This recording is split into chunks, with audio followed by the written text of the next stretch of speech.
ജീവിതത്തിൽ എന്ന പോലെ തന്നെ ജോലിയിലും ബിസിനസ്സിലുമൊക്കെ എത്തിക്സിന് വളരെ പ്രാധാന്യം കൊടുക്കുന്നവരാണ് നമ്മളെല്ലാം.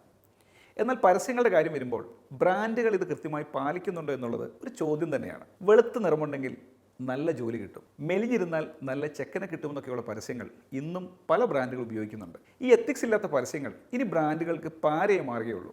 ഏറെ പരിചിതമായ ബ്രാൻഡായ വിമ്മിൻ്റെ ഒരു പരസ്യത്തിന് ഇങ്ങനെ ഒരു എത്തിക്സ് പ്രശ്നമുണ്ടെന്ന് നിങ്ങൾക്ക് തോന്നിയിട്ടുണ്ടോ? നിങ്ങളുടെ വ്യക്തിത്വം സംരക്ഷിക്കൂ എന്ന ടൈറ്റിൽ പുറത്തിറങ്ങിയ ആ പരസ്യം ഒരു വീട്ടമ്മയുടെ കഥയാണ്. സത്യത്തിൽ നിനക്കൊരു ബേക്കറി തുടങ്ങാനാണ് ആഗ്രഹമെന്ന് എനിക്കറിയാം, പക്ഷേ ഈ പാത്രം കഴുകി ഒന്നിന് സമയം കിട്ടുന്നില്ലല്ലേ. ഈ ഡയലോഗ് പറയുന്ന ഭർത്താവ് വീട്ടുജോലികൾക്ക് ഭാര്യയെ സഹായിക്കുന്നതിന് പകരം ഒരു വിംബാർ അവളുടെ കയ്യിൽ കൊടുക്കുകയും അതുകൊണ്ട് ഭാര്യ എളുപ്പം പാത്രം കഴുകി തീർക്കുകയും അങ്ങനെ സേവ് ചെയ്യുന്ന സമയം ഉപയോഗിച്ച് അവൾ വിജയകരമായ ഒരു ബേക്കറി തുടങ്ങി ജീവിതം ധന്യമാക്കുകയും ചെയ്യുന്നു. എന്താ കഥയല്ലേ? ഇത്തരം പരസ്യങ്ങൾ തീർച്ചയായും ഒരു ബ്രാൻഡിന് ഗുണത്തേക്കാളേറെ ദോഷമേ ചെയ്യുമെന്ന് പ്രത്യേകിച്ച് പറയേണ്ടതില്ലല്ലോ.